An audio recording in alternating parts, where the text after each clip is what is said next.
नमस्कार दोस्तों, मैं डॉक्टर एएस भदौरिया। हमारे यूट्यूब चैनल पर आप सभी का स्वागत है। दोस्तों, assistant professor education UGC net और पीजीटी के एग्ज़ाम की तैयारी से संबंधित जो हम स्टडी मटेरियल आपको उपलब्ध करा रहे हैं, उस कड़ी में आज हम लेकर आए हैं एक्शन रिसर्च यानी क्रियात्मक अनुसंधान। इस पर हम कुछ तथ्यों और कुछ प्रश्नों के माध्यम से पाठ को आगे बढ़ाएंगे। तो आइए बिना विलंब किए हुए चलते हैं अपने पाठ पर। उसके पहले हम आपसे रिक्वेस्ट करेंगे कि अगर आप हमारे चैनल से जुड़े नहीं हैं तो हमारे चैनल को सब्सक्राइब कर लीजिए, जुड़ जाइए और हमारे पूरे मटेरियल को, पूरे वीडियोज़ को देखा करें। इसके पहले हमारे चैनल पे जितने एजुकेशन के मटेरियल अपलोड हैं उनको भी आप देखा करें। तो चलिए आइए चलते हैं आज एक्शन रिसर्च के प्रश्नों पर। तो हमारा आज का ये पहला प्रश्न है, शिक्षा में क्रियात्मक अनुसंधान की शुरुआत किसने की थी? तो इसका उत्तर होगा स्टीफन यम कोरी ने। ये 1953 में इन्होंने शिक्षा में एक्शन रिसर्च का प्रयोग किया था। अगला प्रश्न है, क्रियात्मक अनुसंधान शब्द का प्रयोग सर्वप्रथम किसने किया था? तो ये हैं जॉन कॉलियर। इन्होंने 1945 में एक्शन रिसर्च का प्रयोग किया था। ये सेना के अधिकारी थे और सबसे पहले जो एक्शन रिसर्च आया था तो सेना में ही आया था। सेना में सबसे पहले इसका प्रयोग किया गया था, आर्मी में। अब अगला प्रश्न है, सामाजिक विज्ञानों में क्रियात्मक अनुसंधान की शुरुआत का श्रेय किसे जाता है? सामाजिक विज्ञानों में क्रियात्मक अनुसंधान के जनक अगर कहा जाए तो ये कर्ट लेविन है 1946 में। अब हम चलते हैं, शिक्षा में क्रियात्मक अनुसंधान कार्यकर्ताओं द्वारा किया जाने वाला अनुसंधान है ताकि वे अपने कार्यों में सुधार कर सकें। क्रियात्मक अनुसंधान क्यों किया जाता है? जब किसी शिक्षक को, किसी कंपनी के मालिक को या किसी भी फर्म के मालिक को आवश्यकता पड़ती है कि हमारा फला काम क्यों अच्छे से नहीं हो रहा है, तब वो एक्शन रिसर्च करता है।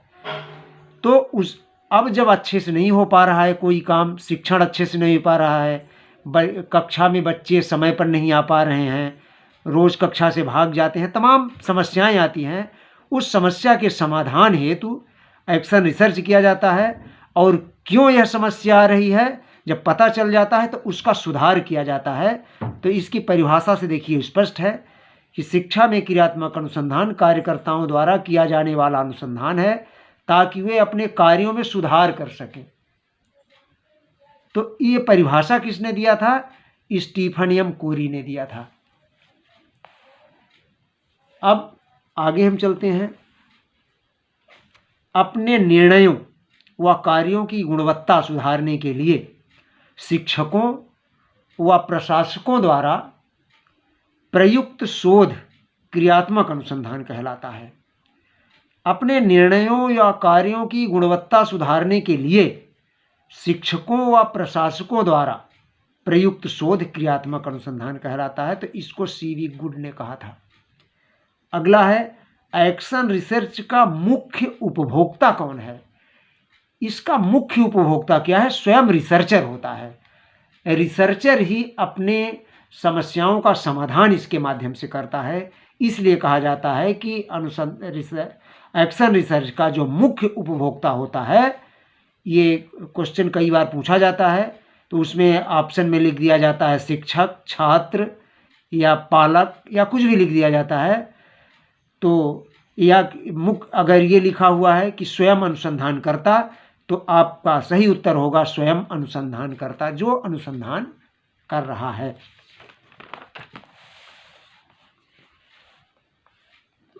आगे है, क्रियात्मक अनुसंधान की प्रक्रिया की हम बात करते हैं। क्रियात्मक अनुसंधान की प्रक्रिया कैसे होती है? तो सबसे पहले तो इसमें समस्या की पहचान की जाती है, समस्या क्या है, फिर क्या क्या एक्शन लिया जा सकता है, समस्या के समाधान के लिए क्या क्या एक्शन लिया जा सकता है। तो वही है, हम इसको कहते हैं एक्शन प्लानिंग। तो एक्शन की हम प्लानिंग करते हैं, तो उसमें बहुत सारे एक्शन का जिक्र किया जाता है, बहुत सारे एक्शन को लिखा जाता है कि हम ये एक्शन कर सकते हैं, ये एक्शन कर सकते हैं, ये एक्शन कर सकते हैं, जिससे हमारी समस्या का समाधान संभावित होता है। अगला है किसी एक एक्शन को सेलेक्ट करना। अब कई एक्शन जब हम सेलेक्ट करते हैं उसके बाद हम एक एक्शन को सेलेक्ट कर लेते हैं, और इसको इंग्लिश में कहते हैं टेकिंग एक्शन। एक एक्शन को हम सेलेक्ट कर लेते हैं और उसी एक्शन पर फिर हम आगे कार्य करते हैं। मूल्यांकन करना कि क्या हमारी समस्या इस एक्शन से सुधरी। जब एक्शन हम कर लेते हैं, एक एक्शन पर जब हम कार्य करते हैं, एक एक्शन को सेलेक्ट करके उस पर कार्य करते हैं, उसके बाद हम उसका मूल्यांकन करते हैं कि क्या हमारी समस्या सुधर गई कि नहीं। इसको कहते हैं इवैल्यूएटिंग स्टेप जो है ये। और अगला है मूल्यांकन के बाद क्या फाइंडिंग आई, मूल्यांकन के बाद क्या निष्कर्ष निकला। तो अब देखिए, इसमें यदि समस्या का समाधान उचित रूप से नहीं हुआ, अगर समझ गया, फाइंडिंग आई कि हाँ यही जो जिस समस्या को हमने सेलेक्ट किया था वास्तव में समस्या वही है और समस्या का समाधान हो गया है, उस पर हमने कार्य किया तो। लेकिन यदि मूल्यांकन के बाद ये समस्या आए, ये निष्कर्ष निकला कि समस्या का समाधान अभी नहीं हो पाया था और ये मुख्य समस्या नहीं है, तो जो हम समस्या को यहाँ पर कई समस्याओं को जो हमने सेलेक्ट किया था, तो अब दूसरी समस्या पर हम कार्य करना प्रारंभ कर देते हैं यहाँ से। तो दूसरी समस्या के समाधान के लिए हम कार्य करते हैं। यदि समस्या का समाधान उचित रूप से नहीं हुआ है तो स्टेप 2 से दूसरा एक्शन चुनेंगे और उस पर कार्य करेंगे। तो अब देखिए, अब आगे चलते हैं हम। अब ये तो होगी प्रक्रिया। अब प्रक्रिया और चरण में कुछ अंतर है। क्रियात्मक अनुसंधान के चरण की अब हम बात करते हैं, तो सबसे पहले इसमें होता है समस्या की हम पहचान करेंगे। वो प्रक्रिया अलग है, क्या क्या उसमें करते हैं वो शार्ट में रहता है। अब हम जब कैसे करते हैं तो चरण अलग है। अब समस्या की पहचान सबसे पहले हम कर लेते हैं। समस्या की पहचान करने के बाद समस्या को परिभाषित कर लेते हैं और समस्या का सीमांकन कर लेते हैं। ऐसा हम मान लेते हैं, माना समस्या बच्चों के न पढ़ने की है, तो सीमांकन का तात्पर्य है कि बच्चा किस कक्षा का है। आदि समस्याएं हम सब निश्चित कर लेते हैं कि बच्चा किस कक्षा का है, कौन सी विषय में वो कमज़ोर है और उस विषय के किस टॉपिक पर कमज़ोर है, ये हम सीमांकन कर लेते हैं। या किसी एक पर्टिकुलर टीचर की क्लास में नहीं पढ़ रहे हैं, ऐसा भी हो सकता है कि बच्चे सबकी क्लास में तो पढ़ते हैं, किसी एक के क्लास में नहीं पढ़ रहे हैं, तो उसकी क्लास में क्यों नहीं पढ़े, कौन सी विषय नहीं पढ़ रहे हैं, सारी ये उसका हम सीमांकन कर लेते हैं दूसरे स्टेप में। अब हम आगे चलते हैं, समस्या के कारणों का विश्लेषण करते हैं। अब समस्या के जितने कारण हैं, टीचर अच्छे से नहीं पढ़ाते, अंतिम पीरियड में बच्चे बोर हो जाते हैं, शिक्षक का व्यवहार अच्छा नहीं है, समस्यात्मक बच्चों के कारण बहुत बच्चे नहीं पढ़ते हैं, तो ये समस्या का हम विश्लेषण करते हैं। तीसरे चरण में बहुत सारी समस्याएं हो, कई कारण हो सकते हैं उसमें कि किस कारण से बच्चे, अब हम विश्लेषण करते हैं कि वास्तविक कारण क्या है। आगे हम चलते हैं, चौथा चरण है क्रियात्मक अनुसंधान का, क्रियात्मक परिकल्पनाओं का निर्माण। अब देखिए, इसमें क्रियात्मक परिकल्पनाएं ली जाती हैं। जैसे पहले भी हमने बताया है कि एक्शन रिसर्च जो है, अप्लाइड रिसर्च की जब हम बात कर रहे हैं तब हमने चर्चा किया था कि अप्लाइड रिसर्च का यह एक क्रियात्मक अनुसंधान जो है वो एक प्रकार है। तो ये क्रियात्मक अनुसंधान जो है टाइप है उसका। तो क्रियात्मक अनुसंधान में क्या करते हैं, हम क्रियात्मक परिकल्पना लेते हैं, ऐसी हाइपोथेसिस लेते हैं कि जिसमें हमको एक्शन करना पड़े, कार्य करना पड़े। तो जो स्टेप 3 हमने था, किसी एक एक्शन को रिसर्च कर सेलेक्ट करना, ये यहाँ पे देखिए क्या किया था हमने प्रक्रिया में, किसी एक एक्शन को सेलेक्ट करना। तो अब देखिए यहाँ पे जब हम आते हैं स्टेप 3 में प्राप्त कारणों के आधार पर परिकल्पनाओं का निर्माण करते हैं। जो स्टेप 3 में हमने वो लिया था, जो कौन कौन से कारण हैं, उन कारणों के आधार पर हम परिकल्पनाओं का निर्माण करते हैं और कई परिकल्पना हम बना लेते हैं। और इसमें ये चीज़ होता है, जैसे अप्लाइड रिसर्च में कई हाइपोथेसिस हम लेते हैं, कई हाइपोथेसिस पर साथ में कार्य करते हैं, लेकिन एक्शन रिसर्च में हम क्या करते हैं कि एक हाइपोथेसिस पर अंत तक कार्य करते हैं जब तक उसका निर्णय नहीं आ जाता है। और जब उसका निर्णय आ गया कि वास्तव में यही परिकल्पना थी, यही हमारी हाइपोथेसिस थी, यही हमारी समस्या थी जो बच्चे नहीं पढ़ पा रहे थे, या कि हमारा काम सही ढंग से नहीं चल पा रहा था, उसकी वजह यही है, तब उसी परिकल्पना के बाद हम अपने एक्शन को एंड कर देते हैं। और नहीं, अगर वो परिकल्पना नहीं है, वो परिकल्पना गलत साबित हुई, तो हम अगली परिकल्पना पर कार्य करते हैं। तो स्टेप 3 में प्राप्त कारणों के आधार पर परिकल्पनाओं का निर्माण, कारणों को उपयुक्त उपकरण द्वारा बच्चों से जानने का प्रयास करते हैं। एक हम टूल्स लेते हैं और वो टूल्स ऐसा होता है कि जिस पर हम एक्शन कर सकें। अब हम चलते हैं अगले पॉइंट पर, परिकल्पनाओं का परीक्षण अब हम करते हैं। परिकल्पनाओं का परीक्षण हम सांख्यिकीय मेथड से भी करते हैं कि वास्तव में सांख्यिकीय मेथड भी हो सकता है और हमारे एक्शन भी हो सकते हैं, हमारे कार्य भी हो सकते हैं।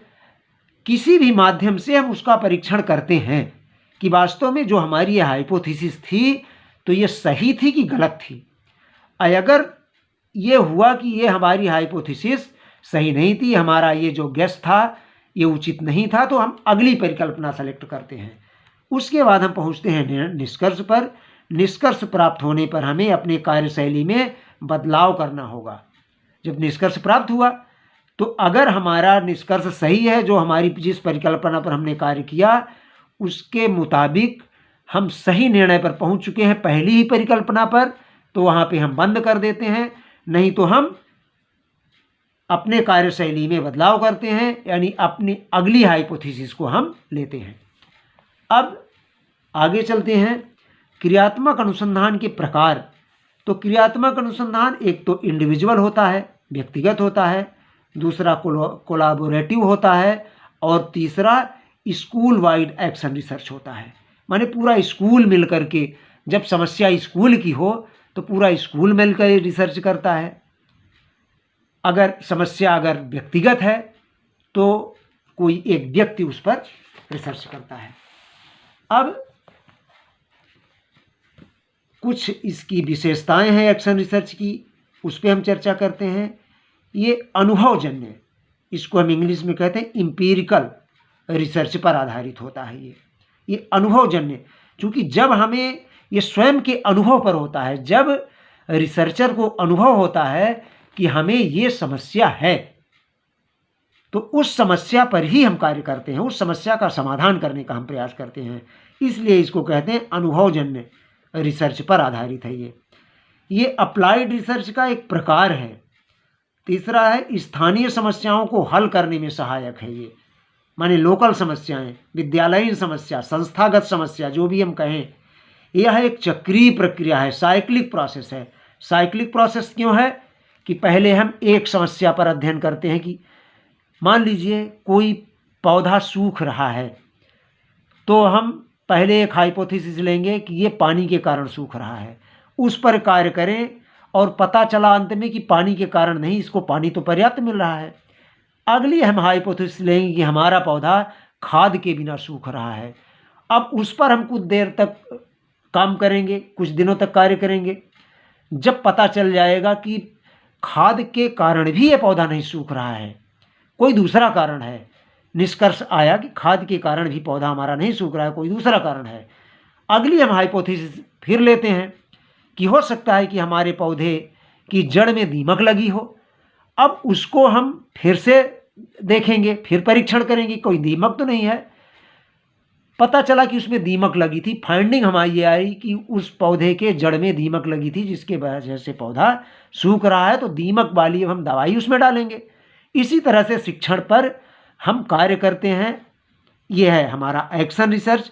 अगर किसी को एक्शन रिसर्च पर कोई समस्या हो, कहीं समझ में ना आया हो, कोई दिक्कत हो, तो आप हमारे कमेंट बॉक्स में जाएंगे, कमेंट करके किसी भी समस्या का समाधान आप कर सकते हैं। और रिसर्च के किसी भी बिंदु पर आप हमसे बात कर सकते हैं कमेंट के माध्यम से। दोस्तों, यहीं पे हमारा आज का लेक्चर समाप्त होता है।